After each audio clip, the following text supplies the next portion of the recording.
Hey everyone, and welcome to the channel. Today I'll be looking at the amazing Yamaguchi Thor from Marvel Comics. Now, I haven't really looked at any Revoltech or Amazing Yamaguchi figures that much on the channel. I did look at the Amazing Yamaguchi Bakugo back when I started the channel. I have since gotten rid of that figure because it was one of the worst figures I've ever had, and it soured me on figurines and posables for a very, very long time before I got back into it with the Dragon Ball SH Figure Arts line. I did return because modern Amazing Yamaguchi seems really, really good, and it seems like that Bakugo was just a one-off. A lot of the others seem really good, but I have heard problems about looseness of joints and weird accessories and things like that. Basically, the Amazing Yamaguchi figures, if you want them to look good, you have to work at it. And for the most part, that's pretty annoying for someone that just wants to have a really cool looking figure, pose it, and put it on a shelf. And sometimes when your posing session takes like 30 minutes to get one pose, it's not really worth it, and that's pretty much why I ditched the Bakugo. But I decided to give them another chance, and this is the first one that I'm looking at since that massive gap. And part of the reason why I decided to start collecting these again is because the IP strength of the Revoltech and Amazing Yamaguchi brand is really, really cool, because we're getting Street Fighter 6 characters, and really good looking Street Fighter 6 characters. We're getting Ninja Gaiden characters, we're getting One Punch Man, we're getting Batman Arkham Knight stuff, and not just the Arkham Knight, we're getting like actual Batman, which is coming relatively soon. And there's just some really, really interesting ones that they're doing, and I like the ideas that they use. I like the sort of focus on accessories and dynamic range of movement and just capturing action, because these are action figures, and I think that that's really, really interesting. Anyway, I've waffled on long enough. Let's get into Thor. Now, this is the modern Amazing Yamaguchi branding, where the boxes are much more premium looking, but they lose a lot of that color and flair that the older boxes had, where they looked like comics come to life. But it does look nice, it is premium. And with the price tag that these things come with, yeah, I guess this is quite premium indeed. This, I can't remember how much I spent on it, but it's more than the average like posable import figure. And if you compare it to like a Marvel Legends, this thing is like costs an absolute fortune. But I did want it because it did look really, really cool. So out of the box, here's what Thor comes with, and it is quite a loadout. So of course we've got the figure itself, we've got all his alternate faces, so there are 6 faces in total, as well as a separate head sculpt entirely. We've got several different hands for different posing, they are all paired hands, and that is pretty much all for the first sheet of accessories. On the second sheet of accessories, we get a bunch of lightning effects, as well as the Mjolnir. And we actually get 2 different heads for the Mjolnir, one that is compatible with all the effect pieces and one that is not. We get a stand. I have the special pre-order bonus version of this figure, which has got another effect for the Mjolnir, which we will be looking at later. But you've got all these lightning effect parts that are really, really cool. And they all roughly have a specific purpose, but it is kind of up to you on how to use them, and it is interesting. But we'll get right into it. So here is Thor put up on a display. He is quite top heavy, but if you stand him just right, he can hold up all of his weight, which is very, very nice. The joints are relatively solid, and we will be getting into that in posability, but takes very little to get him into a standard static pose. A lot of the Amazing Yamaguchi figures tend to look really weird in static poses, but some of the more modern ones, they've sort of worked on that very exaggerated Yamaguchi style to work better in very standard vanilla poses. And I think Thor is one of the ones that looks pretty good in a vanilla pose. I do like the really massively jacked up Thor. I think that suits him. It's a lot more like comic Thor, and a lot more like Thor when I think of that character. And I think it looks quite nice. All of the sculpt and paintwork on the figure is very nice. I quite like all the little details and grooves in it.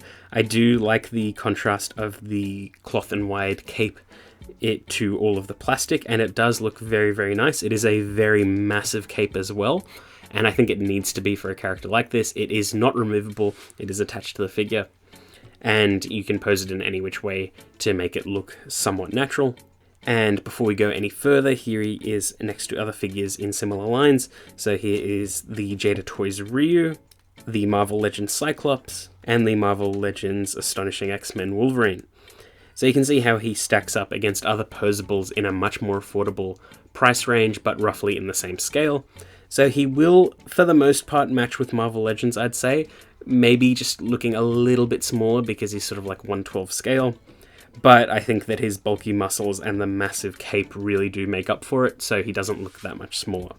But in terms of posability, that's where Amazing Yamaguchi figures shine. So there is a ball joint at the head and neck, which allows for really good movement. The back of the hair can rotate around as well, good side to side, and movement all around that area. He's got a massively thick neck, but it is very movable. He's got, I think it was a double ball joint in his arm, which is interesting, but it allows for really good range of motion, moving all the way around, swivel it in the upper arm, bend at the elbow, and I think that's also a ball joint, which is interesting. There is a ball hinge at the wrist. The sort of like sides of his chest can rotate around, which is sort of what you use for the butterfly, as well as the double ball joint, which makes it quite interesting. It makes the sculpt a bit funny, but it is good.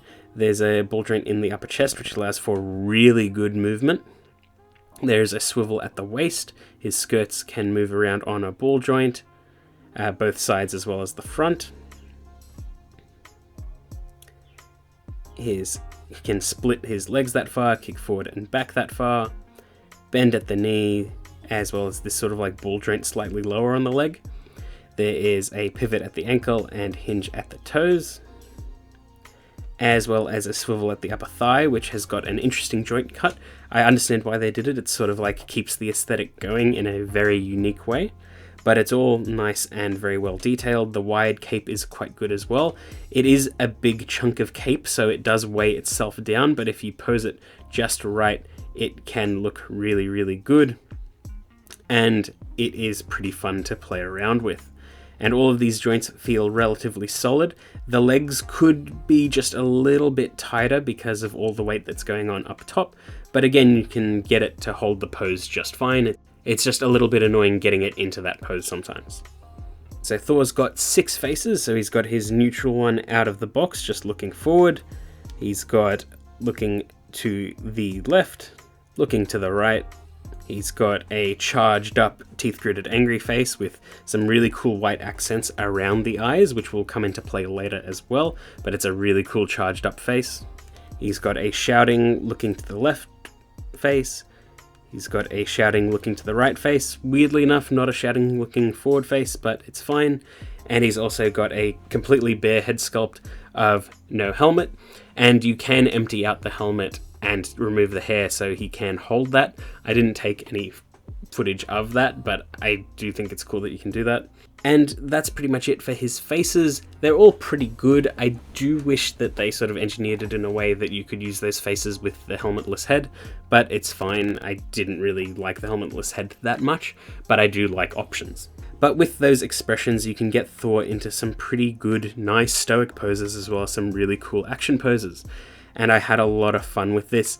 And as you can see, like I said before, Amazing Yamaguchi figures before, they were hard to get into very stock standard poses, or at least very still poses, but I think that this Thor looks fantastic in them. And that was literally the first pose I did, just the most simple thing I could think of, and I think it looks really, really good. But we're mainly here for the crazy accessories. So you get a bunch of those lightning effects, and if you swap out the Mjolnir for the alternate Mjolnir head, you can attach effects. So there's a plug on the top and the side, which allows you to plug in one of the lightning effects. And putting other lightning effects around it, you can get really cool dynamic poses, this amazing sort of hero landing, smashing to the ground, posing the cape, sliding the legs around. It all looks really good. Shooting lightning from it. It is very fun to play around with. For the pre-order bonus, you can swap out this sort of spinning hammer accessory, and you can also just slot on these little lightning effects. They can go onto pretty much anything. The instructions are so poor in explaining this, but they are a sort of pliable plastic, so you can just clip them onto things and make it look like Thor's spinning his hammer ready to take off. You can take apart the hammer in different ways and attach it to his hands in different ways, so it looks like he's launching off the ground and looks so nice. I really like the versatility of this. You do get a few spare joint plugs in case you break anything, or if you want to attach different parts of the accessories to other parts. So it is nice that they've got those as sort of backup, but also sort of alternative accessories.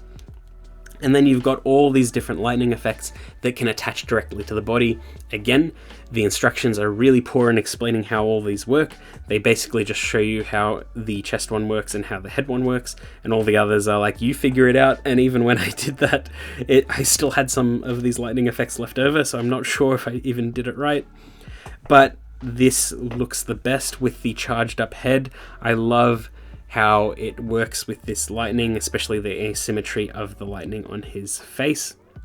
It looks absolutely fantastic with some really deep blue lighting. It really makes this all pop, and I had a lot of fun with it. Yes, the lightning effects pop off super easily, reminded me a lot of the Bakugo figure, but that Bakugo figure, his arms fell off easily and he couldn't hold up any of his weight. This is just that some of the accessories pop off a little bit too easily, but then you just clip them on. It's not like his whole body is falling apart. And his body can hold up most of this stuff without any issue. He does come with a base. I did need to tighten it a little bit, and thankfully you can on the screws. And it connects into the bottom of his skirt, which is a really weird point to connect it, but it works. It just all works, and I'm surprised. And this whole figure was just a joy to play with. Yeah, it was a little bit fiddly at times, but it didn't really bother me that much. I was just having fun figuring out, oh, what can I do with this? Or, oh, I think I can attach the lightning onto his hammer this way, or I don't need to plug it in here, or this lightning effect works better on his arm rather than his leg. And I was just having so much fun figuring it out. I was like, oh, I can take the chest lightning pieces and make those look like impact lightning on the ground. It felt like the toy was inviting me to play with it, which I really, really liked. It's debatable if you can even call this a toy, given how expensive it is, but I just had a lot of fun with it. It makes me want to get some of the other obscure characters, or characters that I'm not even super familiar with, like Agent Venom, because I heard that figure was fantastic. I saw the knockoff figure, and I don't really want knockoffs, but it is much, much cheaper than buying the official. The official is getting a re-release, and the pre-order bonus is an actual Venom head, and it looks so cool, but it's so expensive. But I like the versatility of the figure. I like all of the figures coming out. I like that Revoltech are starting to release just straight up accessory packs that work with basically any of their figures. They're doing 1.0, 1.5 versions and 2.0 versions of figures to add in accessories that they were missing in the past. It's such a cool idea, and I had a lot of fun with this figure. I'm very, very much interested in the future of the brand.